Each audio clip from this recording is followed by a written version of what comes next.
लद्दाख के पेंगोंग लेक के दक्षिणी किनारे से लगे इलाके में भारत के स्पेशल फ्रंटियर फोर्स की विकास रेजिमेंट के कंपनी लीडर नीमा तेंजिन शनिवार की रात एक अभियान के दौरान शहीद हो गए। वहीं भारतीय सेना के प्रवक्ता कर्नल अमन आनंद की तरफ से एक बयान जारी किया गया, जिसमें कहा गया कि पेंगोंग झील के दक्षिणी तट पर की गई चीनी फौजी की गतिविधियों को भारतीय टुकड़ियों ने शुरू होने से पहले ही रोक दिया और हमारी स्थिति को कमजोर करने और जमीनी हालत को बदलने की चीन की कोशिश को नाकाम कर दिया। वहीं भारतीय सेना के पूर्व कर्नल और रक्षा मामलों के विशेषज्ञ अजय शुक्ला ने अपने ब्लॉग में कंपनी लीडर नीमा तेंजिन और स्पेशल फ्रंटियर फोर्स का जिक्र किया है, मगर साथ ही कहा है कि कंपनी लीडर नीमा तेंजिन के शव को परिवार को सौंपते हुए घटना को गुप्त रखने की हिदायत दी थी। दरअसल 1962 में तैयार की गई स्पेशल टुकड़ी SFF भारतीय फौज की नहीं बल्कि भारतीय गुप्तचर एजेंसी रॉ यानी रिसर्च एंड एनालिसिस विंग का हिस्सा है। वहीं अंग्रेजी अखबार हिंदुस्तान टाइम्स में प्रकाशित एक रिपोर्ट के मुताबिक इस यूनिट का कामकाज इतना गुप्त है कि शायद फौज को भी मालूम नहीं होता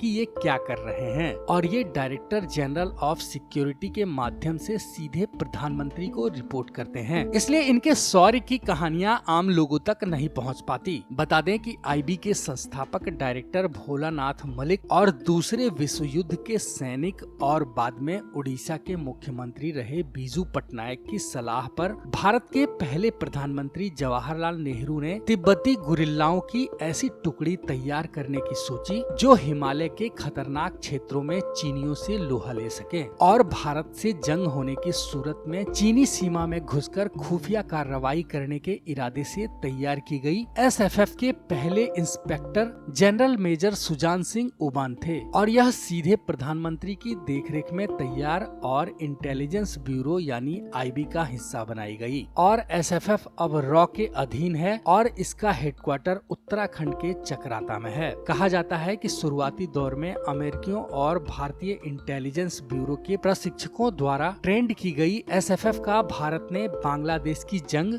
करगिल जंग, ऑपरेशन ब्लू स्टार और दूसरी कई सैन्य कार्रवाइयों में इस्तेमाल किया है। तो वहीं कई लोगों का मानना है कि इसमें शामिल लोग 1950 के दशक के उन खम्फा विद्रोहियों के उत्तराधिकारी हैं जो तिब्बत पर चीनी हमले के खिलाफ उठ खड़े हुए थे।